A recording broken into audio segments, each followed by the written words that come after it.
እግዚአብሔር ሕይወታችንን በበረከት ሊጎበኝ ታሪካችንን ሊቀይርና አዲስ የክብር ምዕራፍ ሊከፍትልን ሲል አስቀድሞ በሌሊት ራእይ በኩል በነፍሳችን መስኮት ብቅ ይላል።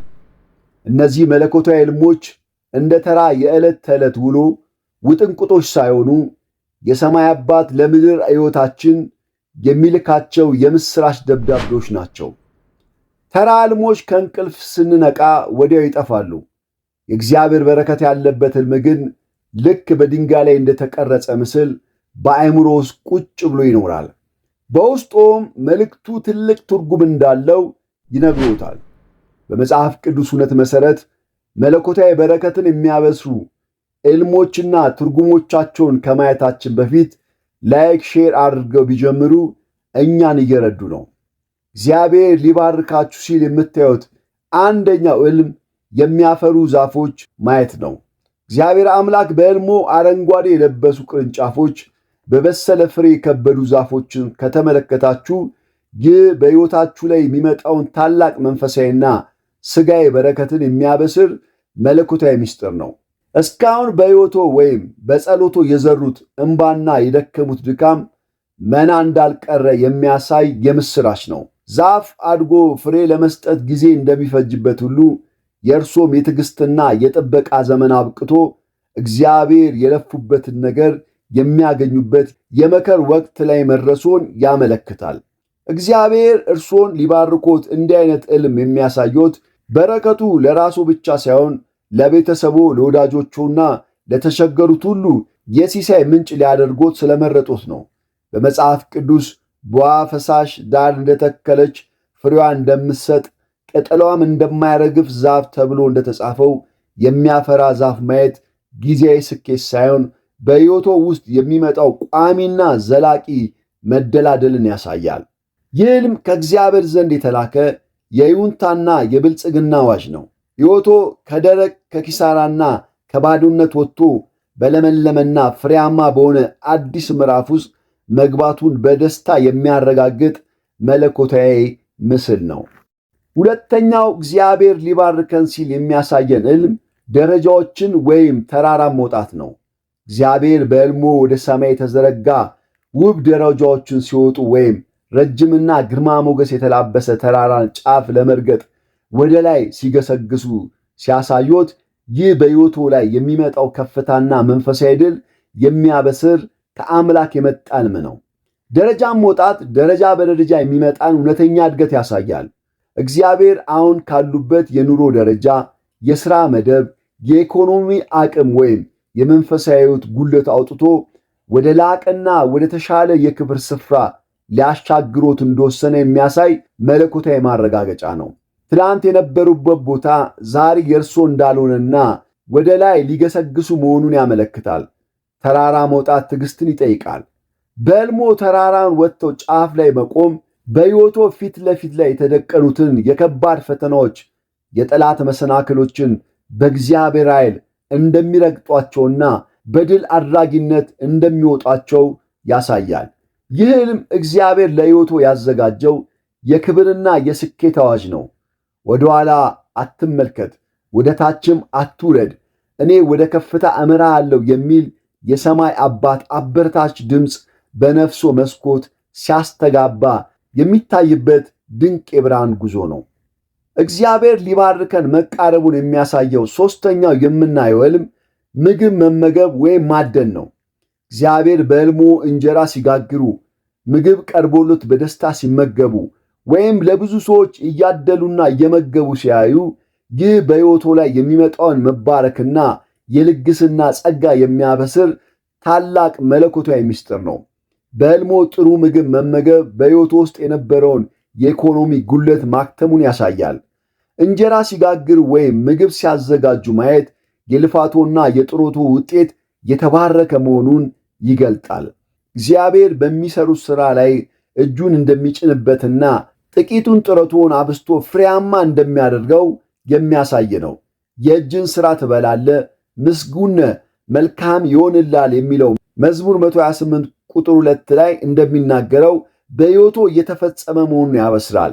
ይህ ሕልም እግዚአብሔር ሕይወቶን ከባዶነትና ከጭንቀት አውጥቶ በበረከት ማዕድ ላይ እንደሚሰይሙት የሚያሳይ አዋጅ ነው። ጎተራ በበረከት ይሞላል፣ እጆችንም ለሌሎች ትዘረጋለህ የሚለው የተስፋ ቃል ይፈጸማል። አራተኛው ቁልፍ ወይም ክፍት በሮች ካያችሁ የእግዚአብሔር በረከት በደጃችሁ ነው።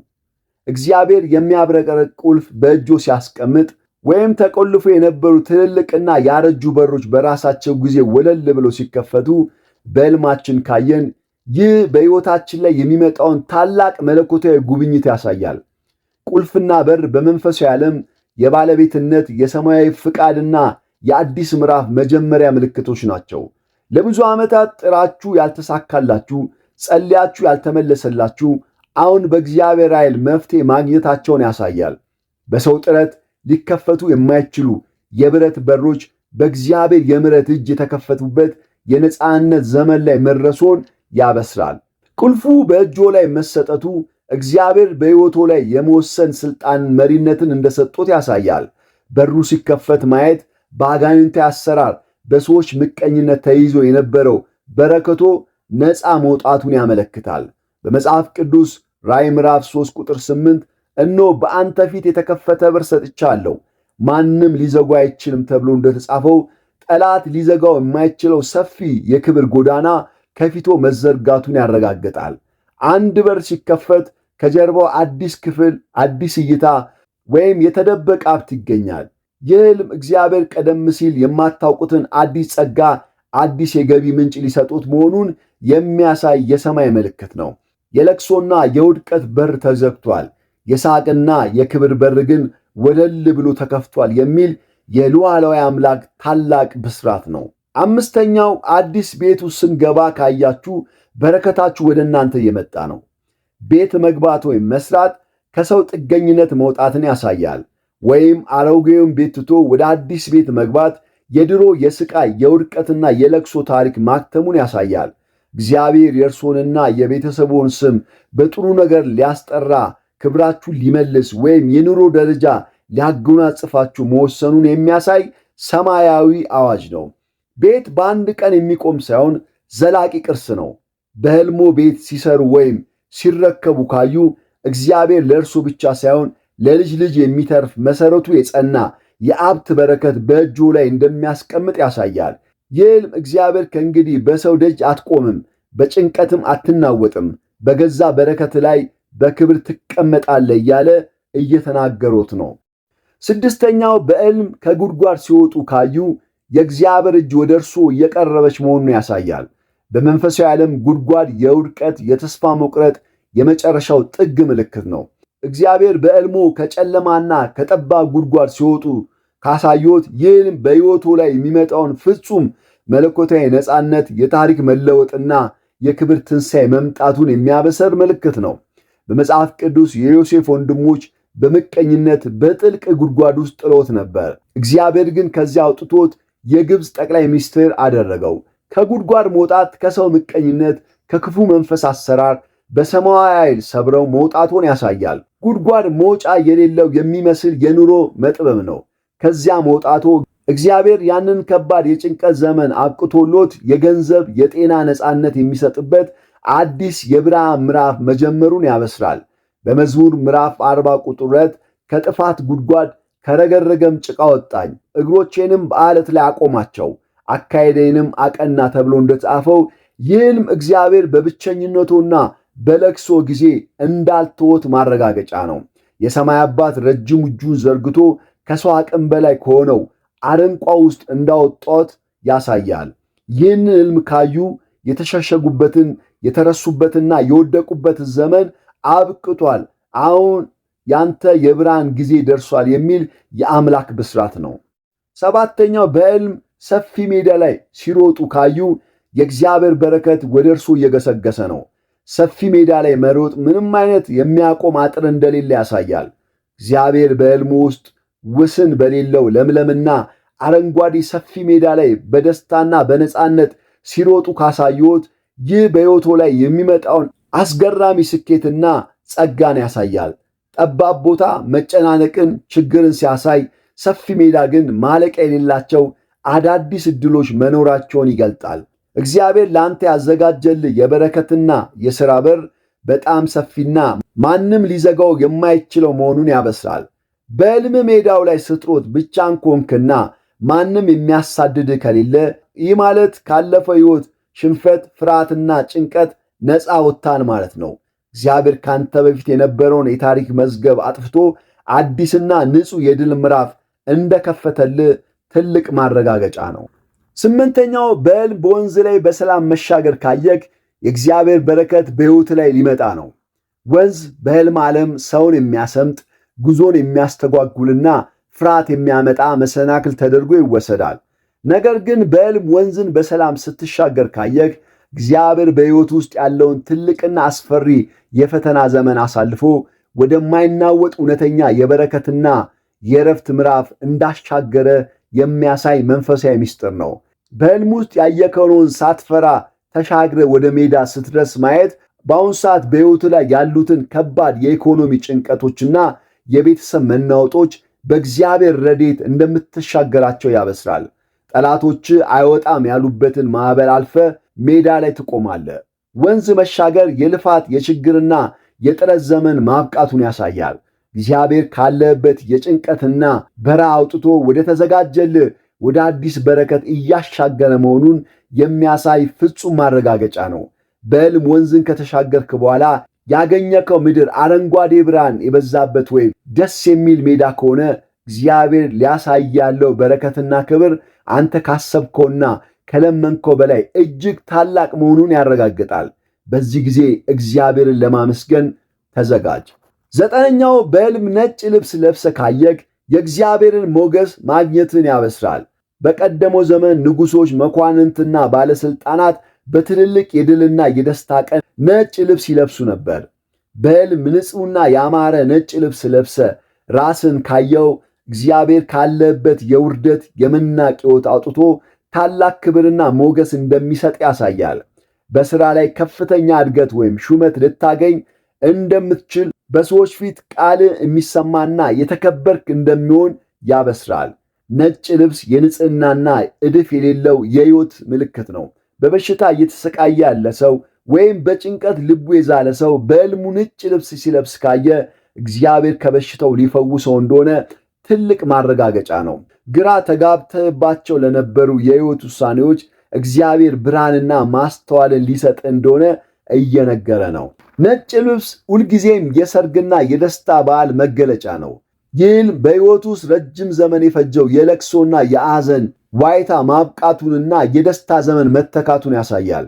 እግዚአብሔር በቤቱ ውስጥ አዲስ የደስታ ምክንያት ሊያመጣ እንደሆነና ያንተም ሕይወት እንደ በዓሉ ቀን በደስታ እንደሚሞላ የሚያሳይ ድንቅ ምልክት ነው። አስረኛው እግዚአብሔር በሕልም ደማቅ ብርሃን ካሳየ ወደ አዲስ የክብር ምዕራፍ እያስገባ እንደሆነ የሚያሳይ ምልክት ነው። ብርሃን ባለበት ቦታ ጨለማ መቆም አይችልም። በሕይወቱ ውስጥ የነበረው ግራ መጋባት፣ ተስፋ መቁረጥና እጥረት እንደ ጨለማ ይቆጠራል። በሕልም ደማቅ ብርሃን ሲበራልህ ካየህ በሕይወት ላይ ሰልጥኖ የነበረው ያ አስቸጋሪና ጨለማ ዘመን በመለኮታዊ ኃይል ማብቃቱን ያሳያል። እግዚአብሔር ካለበት የመከራና የለቅሶ ታሪክ አውጥቶ ወደ ተደላደለና ብሩህ ወደሆነ አዲስ ሕይወት ምዕራፍ እያሸጋገረ መሆኑን የሚያሳይ ፍጹም ማረጋገጫ ነው። ሰው በጨለማ ሲጓዝ የት እንደሚወድቅ አያውቅም። ብርሃን ሲበራ ግን መንገዱ ሁሉ ግልጽ ይሆንለታል። ይህም በሥራ ወይም በሕይወት ውስጥ በሰዎች ጥረት ሊገኝ የማይችል ታላቅ የሀብት ወይም የእድገት በር እንደሚከፈትልህ ያበስራል።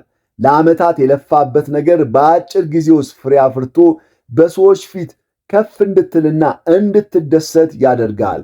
ደማቅ ብርሃን በሕልም ማየት እግዚአብሔር አንተን ሊባርክ ሊቀድስና ሕይወትን በክብር ሊያሳምረው እንደወደደ የሚያሳይ ፍጹም የሆነ የበረከት ምልክት ነው። 11ኛው እግዚአብሔር ካፊያ ዝናብ በሕልም ካሳየ በረከት በደጅ ላይ ነው። ከባድ ዝናብ ፍርሃትና መስተጓገልን ያመጣል። የካፊያ ዝናብ ግን በነፍስ ላይ ፍጹም መረጋጋትን ያሳያል።